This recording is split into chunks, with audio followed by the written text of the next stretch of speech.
All right, welcome everyone to another Peaceful Solution Character Education Program certification class. And we're going to continue along if you brought your character units, and it's very important when you come to bring a teacher's manual, because everything we've covered thus far is only in the teacher's manual. It's not in the student's manual. Of course, the student's manual will start with page 1, and we'll get into that section tonight. So very important when you buy a book, since you're coming for the certification class to be a teacher, have a teacher's manual. There's a lot of information to help set the mind of the teacher in preparation for teaching the lesson plans and the procedures. And of course, if you'll turn over, we're going to get started in LP 16, and you can easily find these pages. They're gray tabbed, and that's the first page there. When you get into the second page in your lesson plan, and it's entitled LP 16 for the page number. And once again, it's gray tabbed, and it'll start off with Chapter 1, More Than Meets the Eye. Now, the last class we covered the introduction into the unit and kind of gave an overview of what the unit actually consists of.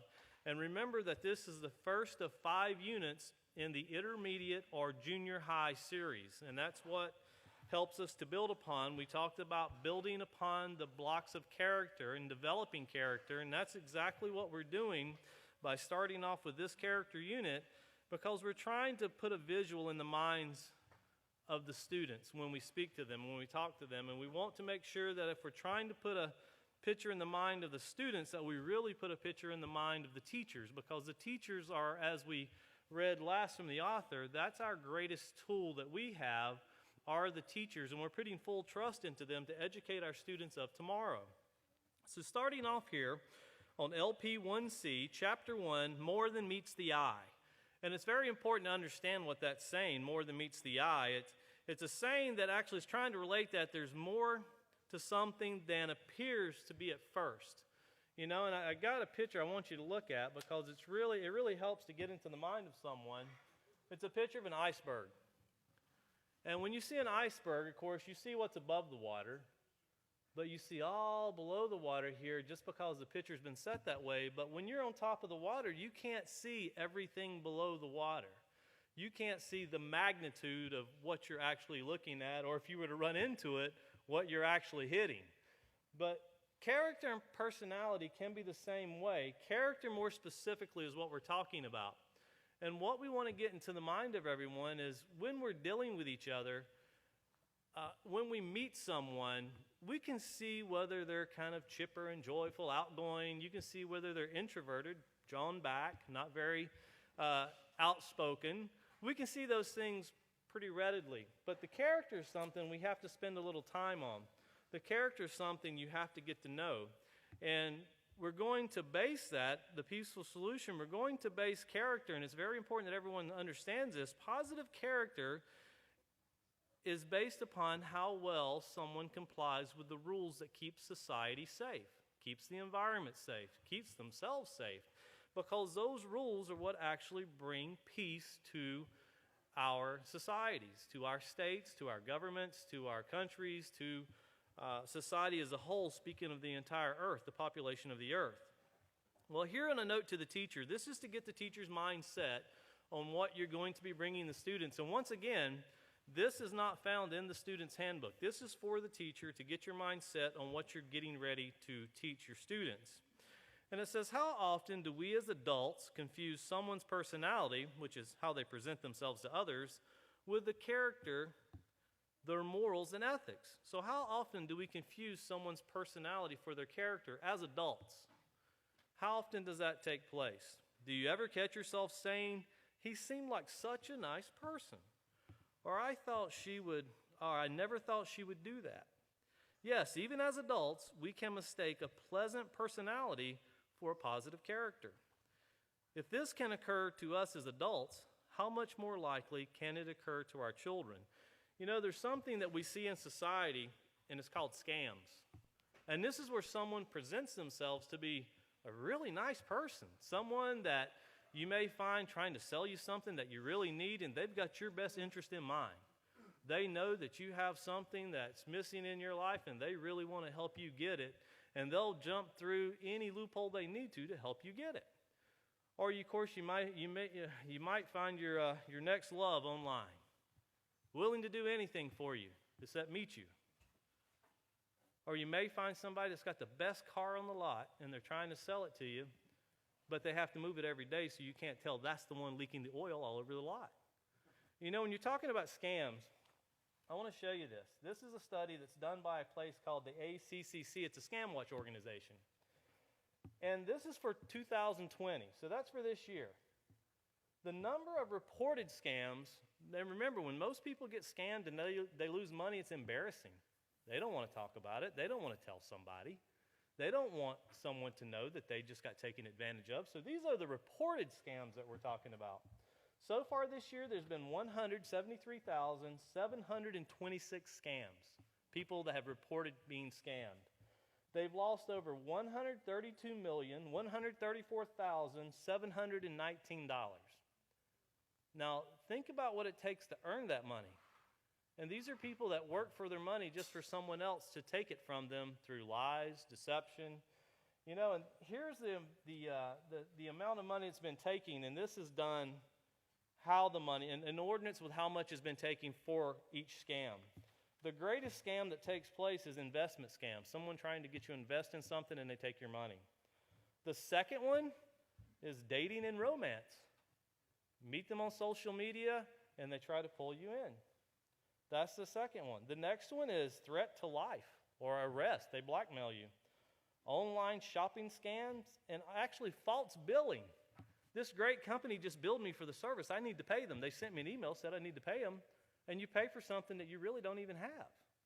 But they presented themselves in a great way. And then you have classified scams. You have health and medical product scams. Identity theft, believe it or not, is on the bottom. And that's the one you hear the most about. But these scams are where people present themselves to be really nice people. You know, and there's many people, when you take your children to the park, you always tell them, don't talk to strangers. Well, why not?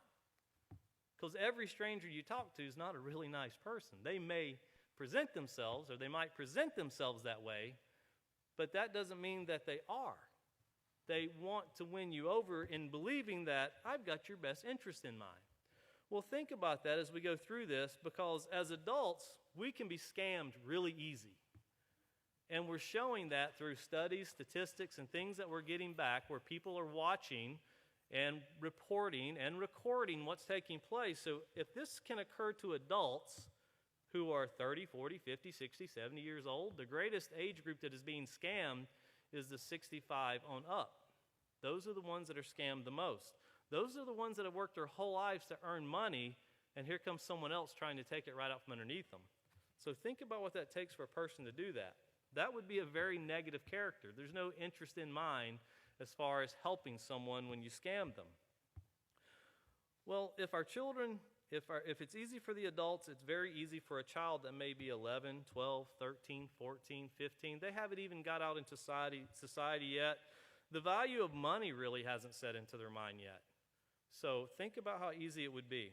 So continuing on here in the second paragraph, it says, it's a known fact that on the onset of adolescence, children begin to seek acceptance outside the family unit and identify more with their friends. Now, if you remember the last class, we talked about how the first teachers people will encounter are their parents or their guardians. That's the first teachers. Well, we're talking about children here that are now, they're growing up, they're starting to grasp, the adulthood. It's not really there, but their fingers can touch growing up now. There's more freedom as they grow up. They see, where you can get a driver's permit that comes with inside, a driver's license. I can go get a job and work part-time. I'm into high school now, or I'm into junior high where I get to go from one class to the next, and I have the freedom to go like those things. And they start traveling a little bit more, and they get more separation from their original teachers or their parents or their guardians. Well, they see different things, and different households have different rules. And the thing that will differentiate as we go through this, it's okay for different households to have different rules when it comes to things that govern leave the kitchen light on, never turn it off at night. Grandmother goes into the kitchen, she can't find the light, it's best to leave it on. That's a rule that's acceptable if that's okay in one house. You know, a rule that would not be acceptable in any house is it's okay to play with a gun when the parents are gone. That's okay. No one knows. We can play with a gun. That should be a rule that's not acceptable in every household. But there's some rules that are okay. Why are they okay? Because they don't bring harm to yourself, someone else, or the environment, or they don't have the potential to bring harm.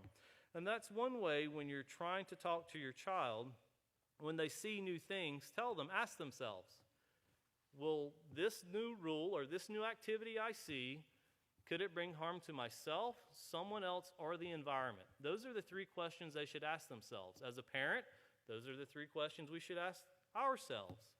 And if it can have the potential to do so, then that should fall into the negative area. That should fall into the negative character.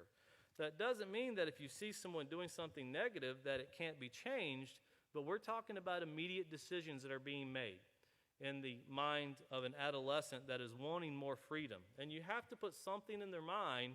And remember, if we don't put this in their mind to ask themselves that question, then we as parents can't really expect them to ever ask themselves that question, to evaluate the situation. It's just not there for them to do so. It has to be put within the mind first. Well, continuing on, it said, it's this need to belong and to be accepted by their peers that often puts children in a vulnerable position. And we'll get into talking about peer pressure and conformity and influences and the values that people have when we continue on in the lessons. But it's important to understand the drive behind the child and why they look outwardly to new things. It says, too often our children arrive at the most crucial point in their lives ill prepared. And that means not being equipped or ready for something. Not being equipped or ready for something. So they're ill prepared to be too cautious about their friends and those they associate with. You know, and when you go into intermediate school or junior high, it's like a whole new world opens up to most people.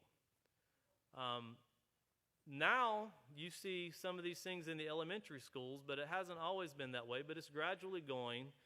When you get into junior high, you see your friend snorting something. Well, it didn't kill him. And he says he enjoys it, says it makes him feel great. Or you see them smoking something. Or you see them doing something really foolish, as we've had here in Abilene, Texas, where youth like to get on the hood of cars and they'll ride through the parking lot and they call it car surfing.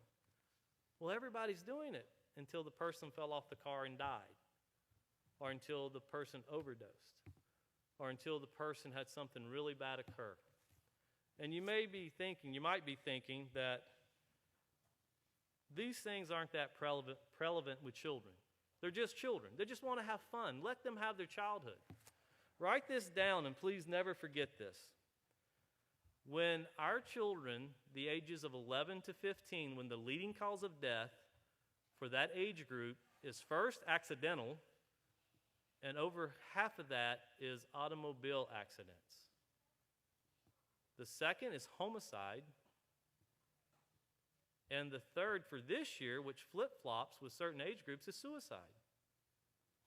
When that is the three leading causes of death for children the ages 11 to 15, that should bring to our minds that there's a lot of things that were not put in the mind of adolescents. There's a lot of risk-taking behaviors that are taking place, and children are falling victim to the point to where they're losing their lives. There's a lot of information that should have been instilled in children that are 11 years old that think they're starting to reach that. I can see 11, 12, 13, 14, 15. I got my driver's permit now. When you see the study that was done by the CDC for the deaths that take place for that age group, once you get into automobiles, it skyrockets. And you have what they call the 100 deadliest days of summer. And that goes from Memorial Day to Labor Day. And that is usually where you get to the end of a school year and the beginning of the next school year. They call that in schools the 100 deadliest days of summer for students, because that is when the most students will be killed in an auto accident. That's when they feel they have the most freedom. I have no school. I can go play, go enjoy myself, go live a little bit. My friends live a little bit. I want to live a little bit too. Nothing wrong with living a little bit, as it doesn't cause harm to yourself, someone else, or the environment. And that's the most important thing to put into their minds. Otherwise, they'll be ill prepared. And as a society, we have to face the fact that our young people are not prepared, because we see this taking place. Studies are showing it. So continuing on here, it says, at times like these, they are less likely to choose people with a positive moral character with whom to build a strong, lasting friendship, opting rather to get close to those who offer only fun and excitement. Go home and ask your children. As a teacher, ask your students, what do you look for in a friend the most? See what they say. And let them answer honestly. Don't pressure them into giving you the answer that they think that you want to hear. Just ask them. There's no right or wrong answer. What are you looking for? There really is a right or wrong answer, but if you haven't taught them, there's not a right or wrong answer for them because you haven't taught them yet. There has to be a teaching point before they know what's right and what's wrong. Until then, they're ill prepared. Well, notice it says this makes them susceptible to negative peer pressure and risk-taking behaviors. I want to show you a statistic, and this is kind of mind-blowing. Speaking of, this is done for 15 to 24-year-olds. And I want you to think of what's taking place in the current environment we're in with COVID-19 right now. 12 million cases here in the United States. Grocery stores, if you've been in town, are almost empty. People buying everything. They're just going through and buying up things they don't even know why they're buying it. They're buying it.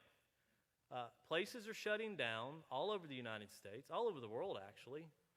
People are actually talking about not gathering in many events, schools, churches, other events. They're talking about shutting everything down. No gathering, 12 million cases.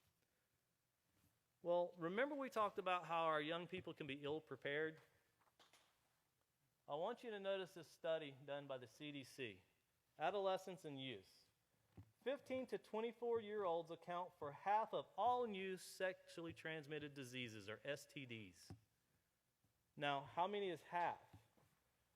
Well, notice it says while STDs affect individuals of all ages, STDs take a particularly heavy toll on young people.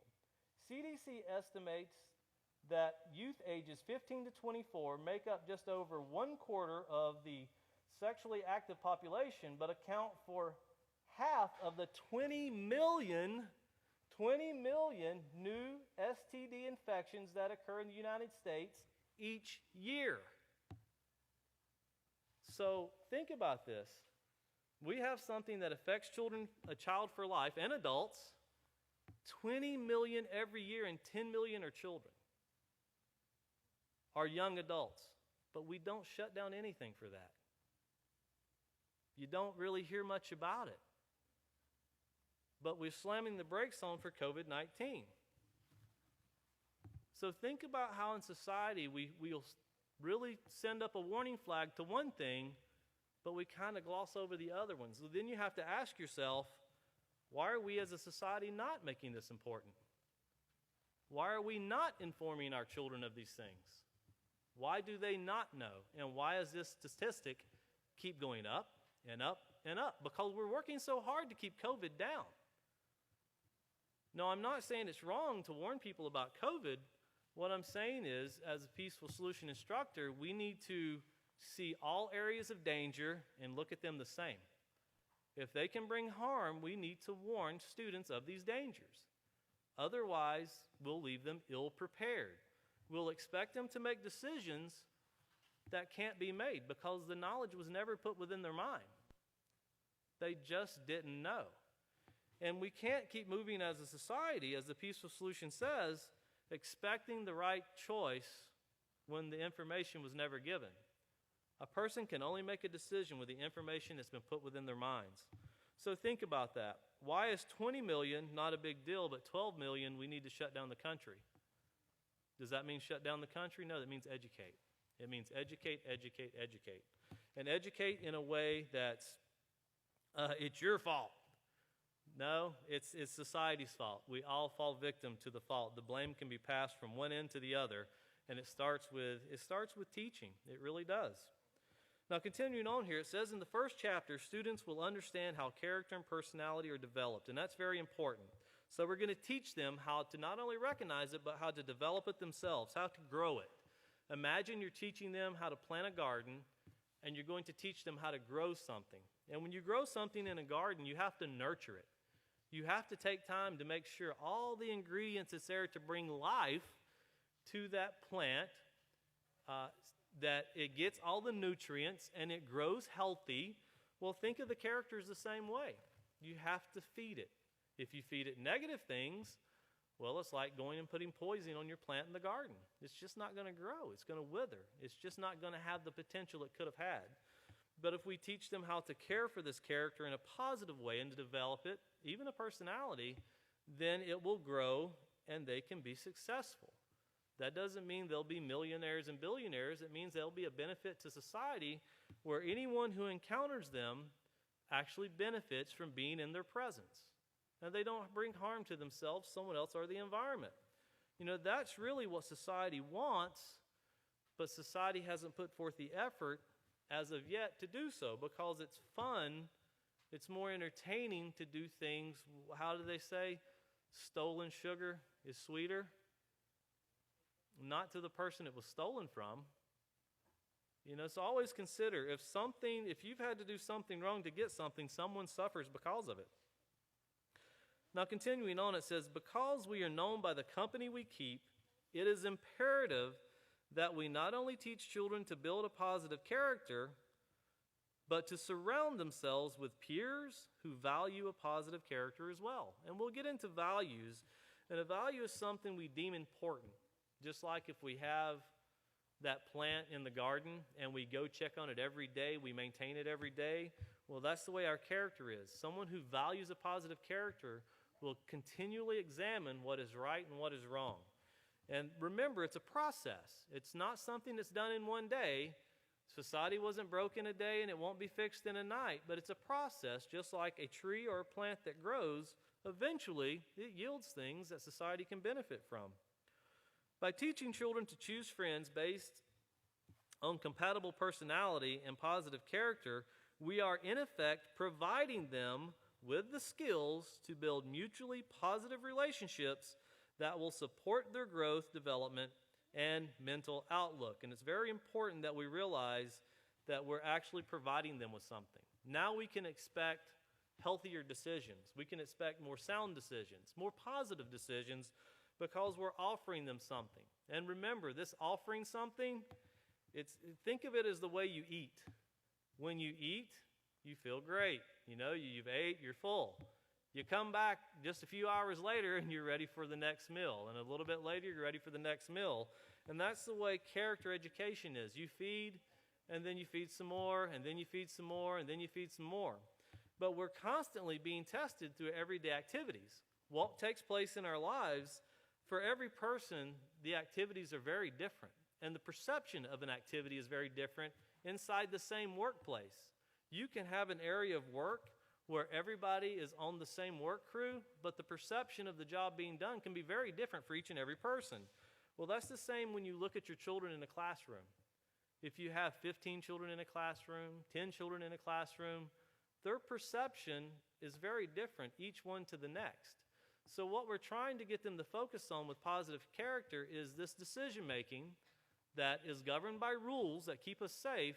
We need to make sure that we can come to an agreement to where we're all going to adhere to these rules that keep society safe. You could eliminate 20 million, and if you remember, that's new cases every year. That's 10 million 15 to 24-year-olds. 10 million a year. Think about the death that comes from that. And we'll get in more to those topics later on, but there's a lot of problems that suffer in the body years later because people were not taught things. People were not educated that you're making a decision that will affect you for the rest of your life. Now, continuing on, it says other concepts will be covered in this chapter are what is morality, or what morality is, everyone's ability to develop positive character, and that's important because everyone has the ability to develop positive character. And once again, what we're going over here is just to set the teacher's mind for what you're teaching, but we're trying to put into your mind as a teacher an onset to have some foresight into what we're going to be going through. So continuing on, it says, as educators and role models, we have the opportunity to fully prepare our students for the future by providing them with academic skills and character education. So we actually are offering them techniques so they can actually make sound decisions. This combination will ensure that we are not only capable of being whatever we want to be, but that they will also be responsible people who have respect for themselves and for others. And that's very important because respect, as we'll get into those things, respecting someone's self is very important because before that will echo throughout society, a person must respect themselves first.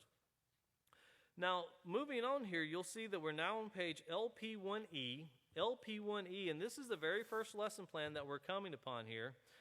And you'll see as we started out in the beginning, when we talked about how to use this program, we have the title of the program. Of course, it says Lesson Plan More Than Meets the Eye. But notice, as we said before, it always starts with a purpose and objective. Now, this is what the teacher is going to be looking for as they're teaching this. This is what we want to accomplish. And it says students will learn what character is and how to develop it. Students will also learn that there is a clear distinction between character and personality. So notice once again, it's talking about what character is and how it's developed. So we're going to describe it to them. We're going to paint a picture in their mind of what it is. And then we're going to show them how to grow it. And that's not to say, remember, you have a room of 20 people.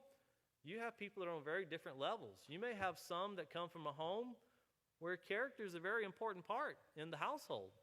So they may be a little bit further ahead, and you should be able to tell that with the way they conduct themselves. And then you may have students that come from a household that you can tell there's not very many positive things taught. Now, as a teacher, you should be able to look at that and know, odds are their parents were not taught very well either. That doesn't mean that's the case, but that's the odds that you're looking at. So, as a teacher, how fast do you move? Remember, with the Peaceful Solution Character Education Program, there's no time limit as far as getting your message across. If you have to recover things some more, then do so. But remember, every day when a situation arises, that's also a situation or an activity that can be used to put the program into action. It's not just when you're teaching it from a book, but everyday activities. So once again, we're going to teach them those things. And the materials that are entailed with this, it says the teacher's manual, audio lessons. They're no longer on cassettes. We'll send them MP3. If you get a book that's digital, the MP3s are actually input into the digital book itself. So we send those out, and as we've told schools, they're more than welcome to make copies of these books.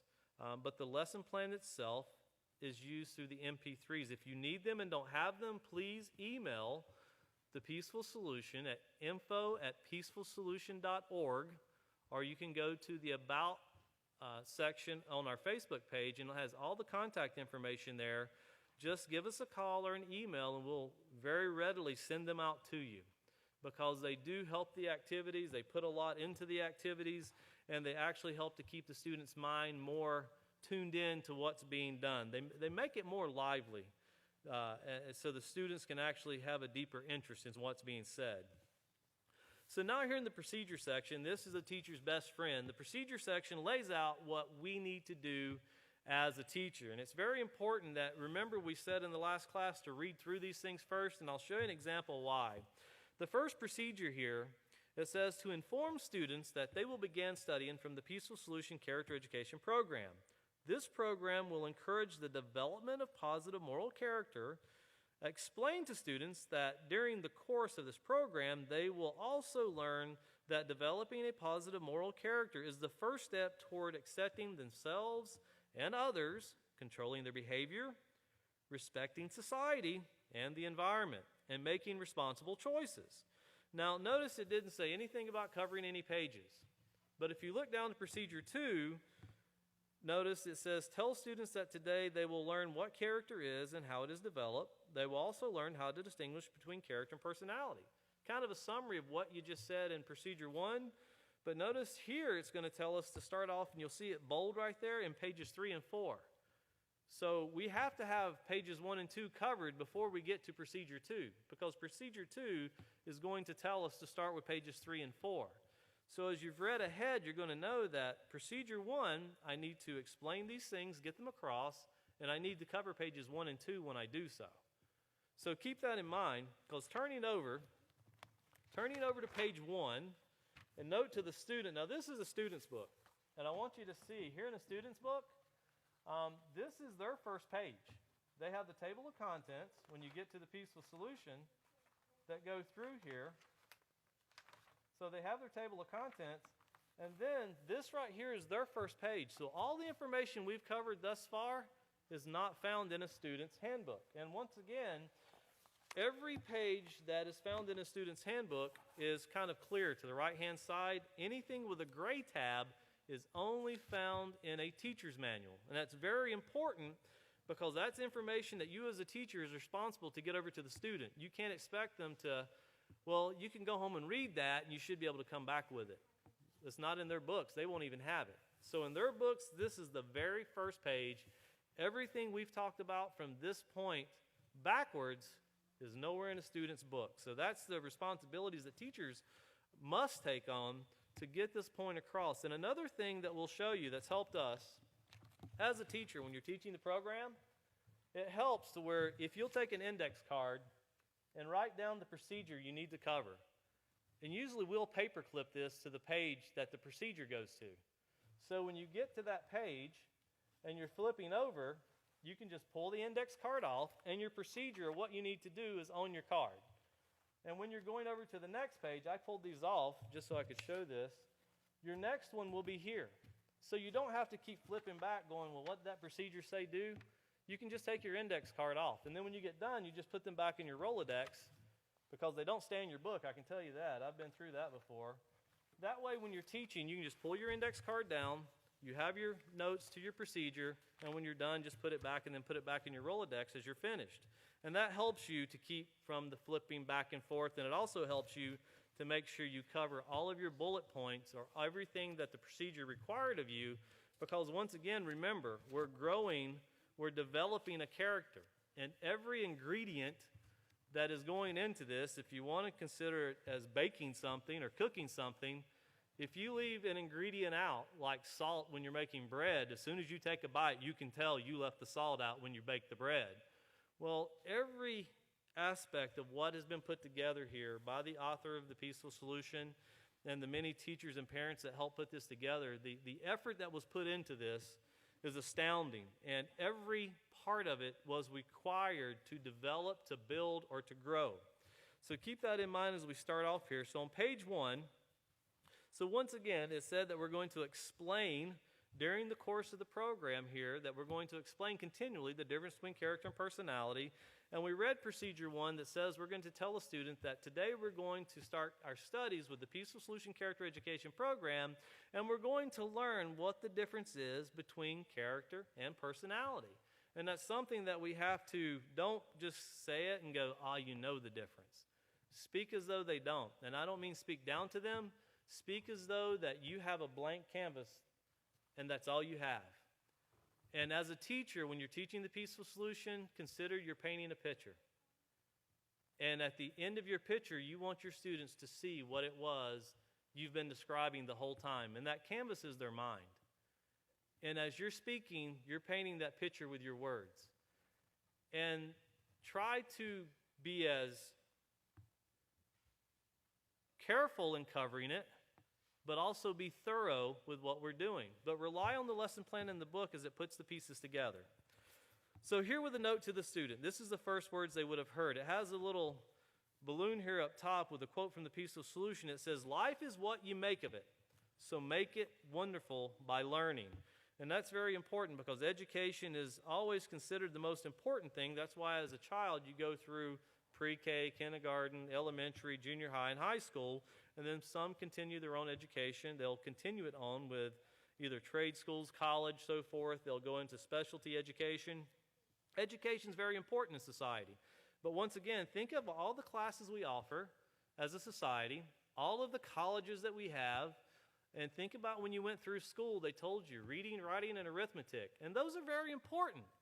But everyone expects you to make the right choice, but very few people ever take you through the interaction or the courses, the educational part that it takes to bring forth what we're looking for in society.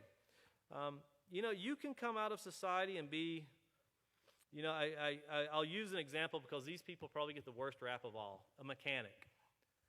And you can be a mechanic, and you could have went through every school, and you could have been taught positive character, and you can be very honest with people. But the perception when someone comes up is, well, you're just trying to rip me off. And I had a mechanic tell me that a couple weeks ago here in Abilene. He was selling his business, been there for a long time. And I asked him, I said, what are you going to miss most about having your business? He goes, I'm going to miss most, but I'm not going to miss it, but I'm still going to miss it where everybody thinks I'm lying to them. He goes, but I've never been dishonest to people as a mechanic. He said, but everybody thinks I'm dishonest. And I said, that kind of just goes with the territory. It kind of is just something that's a picture that was painted in the mind of people that make people think that. Well, this character education program helps you to get to know a person first before you make that decision. So it says there are some subjects here in the note to the student. There are some subjects you learn just so you can pass your next test, and there are some you learn for life.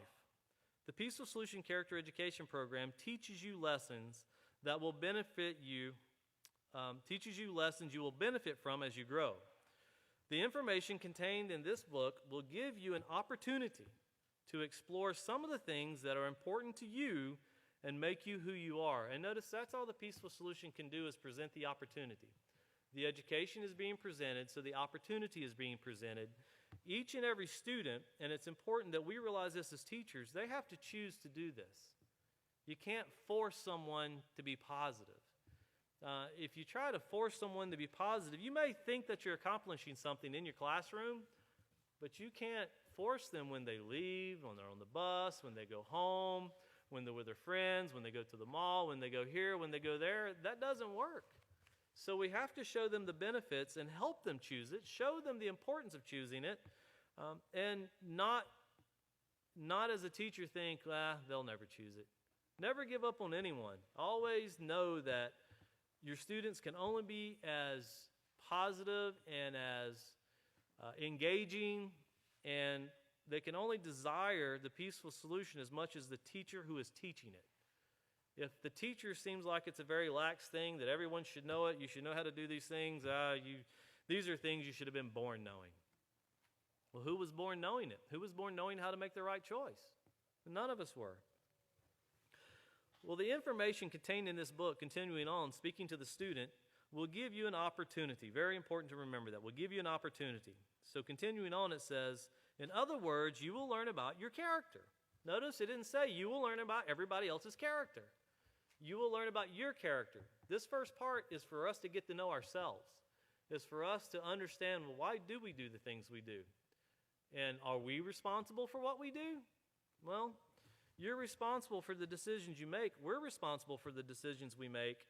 But when society hasn't been educated, well, society suffers when the education hasn't went across. But we're still responsible. If you're speeding down a road and the speed limit goes from 55 to 30 and you didn't see the speed limit and you didn't know because you didn't notice the sign, when you get pulled over and you get a ticket, you're responsible because you broke a rule. You broke a law. Same thing if you go speeding through a school zone. There's reasons those laws were put there. There's reasons that the speed limit drops from 50 to 30. So whether you've seen it or not, you still broke a rule and it still caused danger that could have come in someone's life. Because usually that has to do with neighborhoods and you have housing that are very close to the roads. And that's why the speed limit is reduced. Or there's people walking, pedestrians and so forth. So there's rules for that. And of course, when we break them, whether we knew it or not, the consequence comes.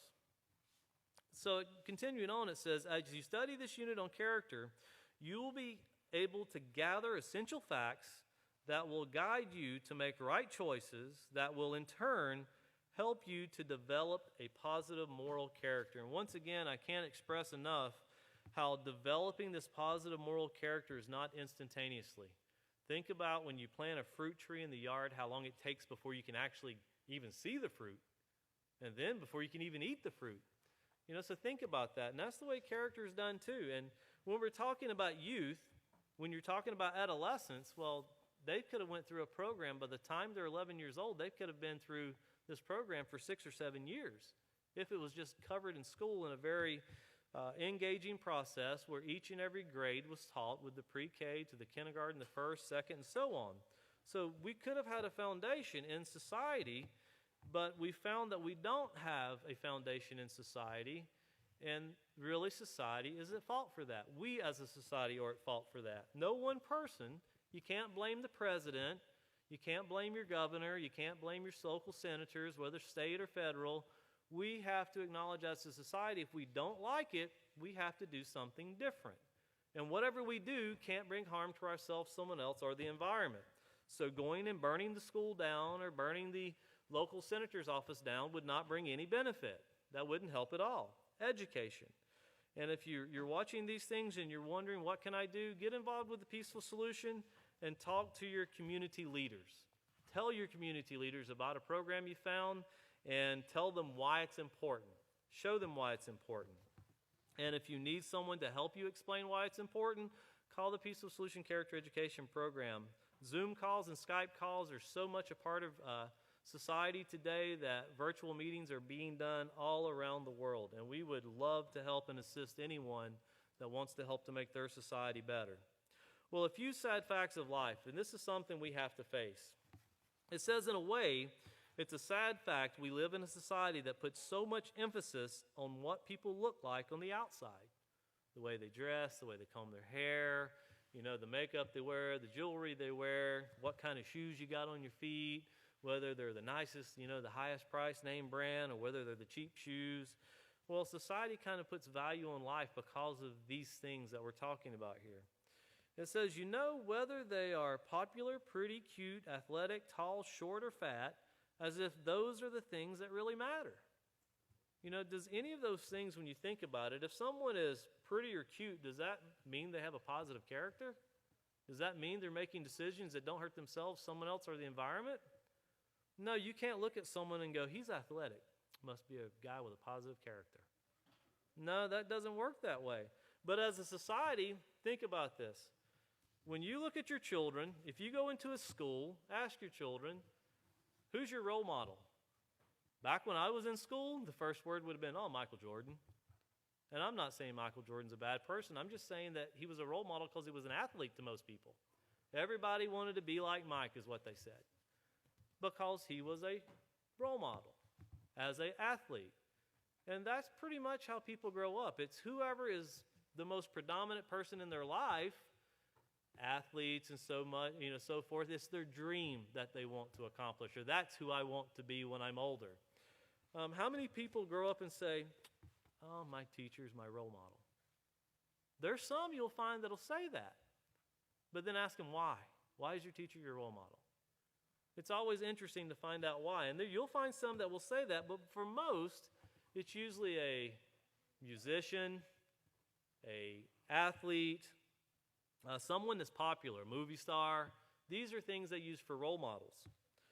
And then consider, how positive a life are they living? What are they really teaching my child?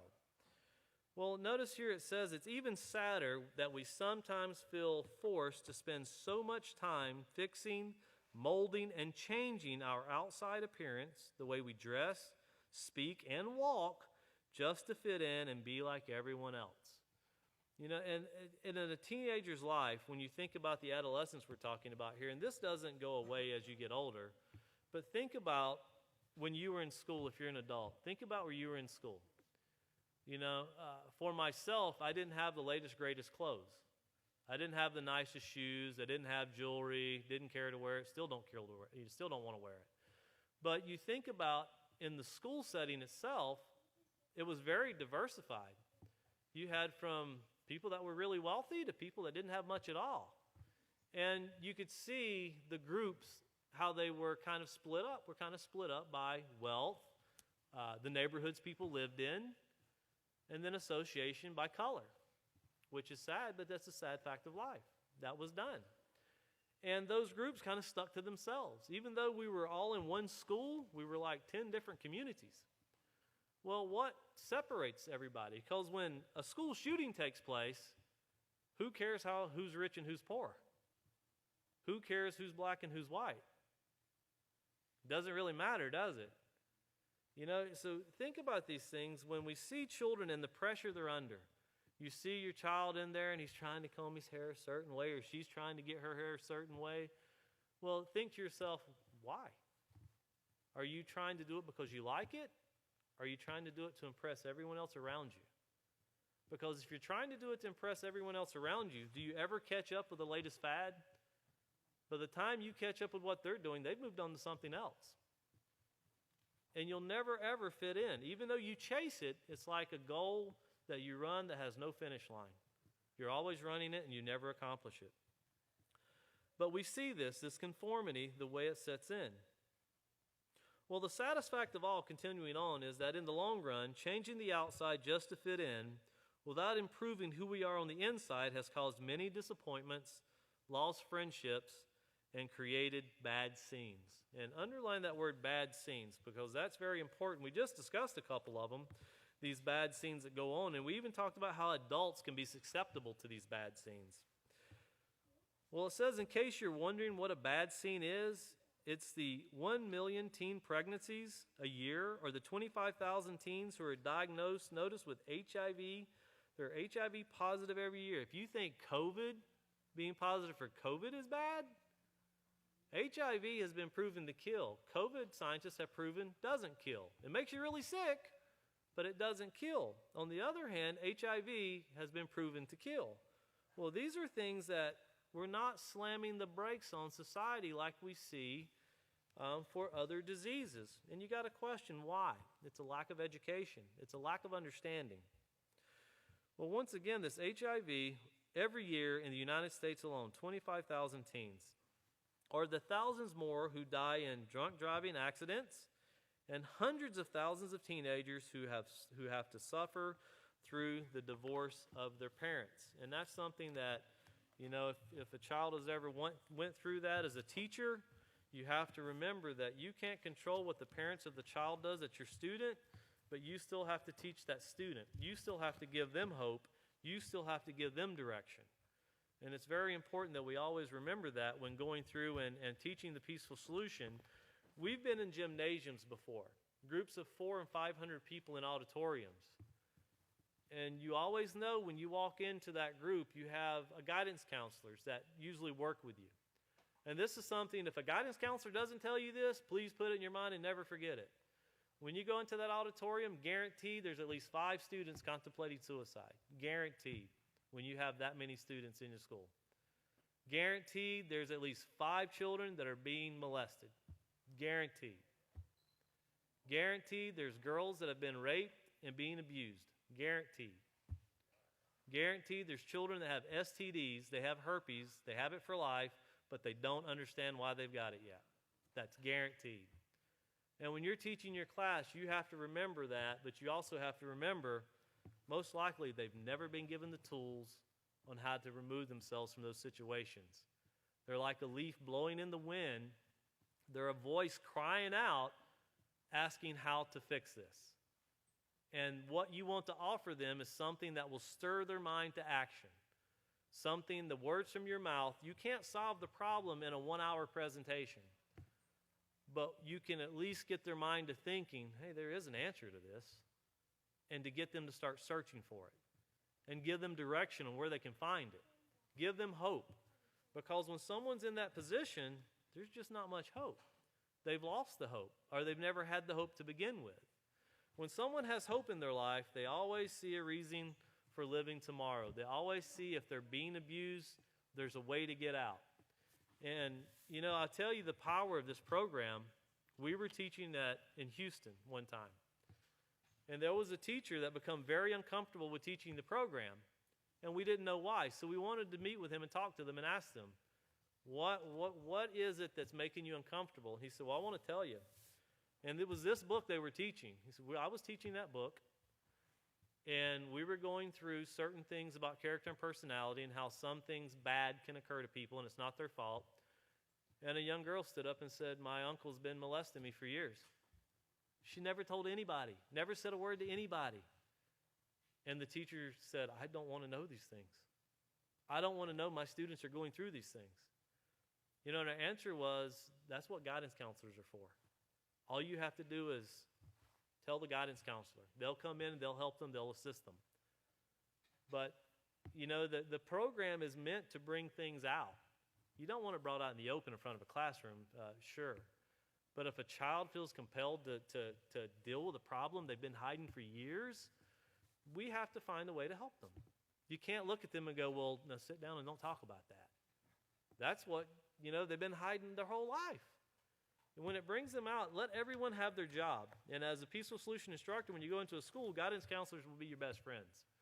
Those are the ones that help you kind of direct your way through the school, and they're the ones that give you a heads up on the problems. They're the ones that will tell you, this is what's going on in the lives of our children here, because they know. They're the ones that get into the intimate conversations with them.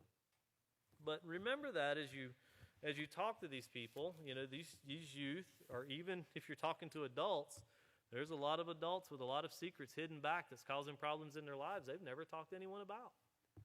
And that doesn't mean as a teacher, if they come out and say, this occurred to me, just because you're teaching the peaceful solution doesn't mean that you're ready to sit down and lead them through life. Send them to the people that have been set aside. In a school, it's a guidance counselor. Send them to people that are meant and trained to handle those professionally. And that's the things that need to be done. So consider that when you get involved in this and things like that come up. Well, here on page 2, we're going to talk about a road less traveled. And this road less traveled has to do with decisions making that's not the most popular. It's not the most desired.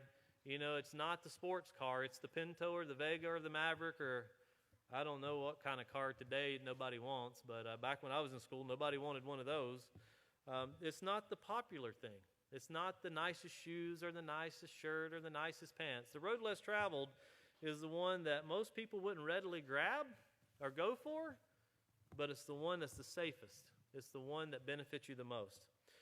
So reading here, it says, here's what it boils down to.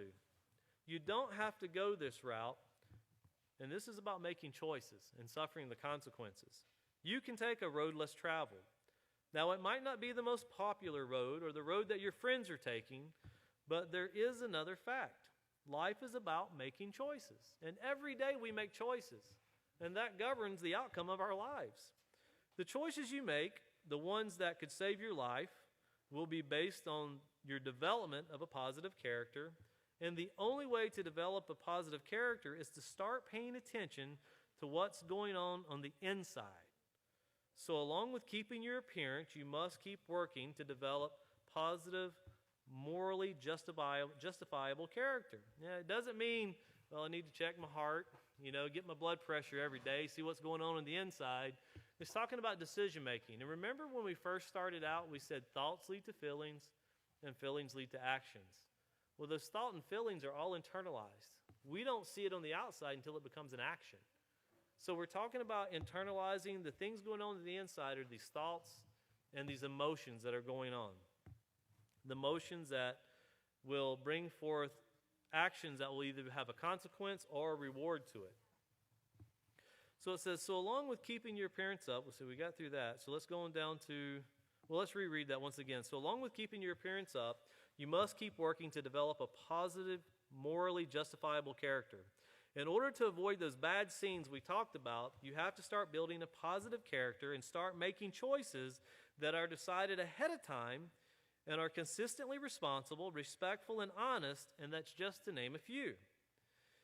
This introductory of the Peaceful Solution Character Education Program, notice it'll lay a foundation. It gives us a starting point, something we can build on, of moral character development that can remain in your life for a lifetime, or remain with you for a lifetime. It will last you as long as you last. No one can take it from you.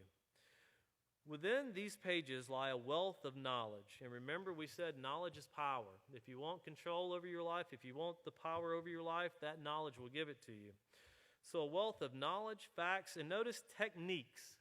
Techniques are very important with the Peaceful Solution Character Education Program that will prepare you to reach your full moral potential. So pay very close attention in this class.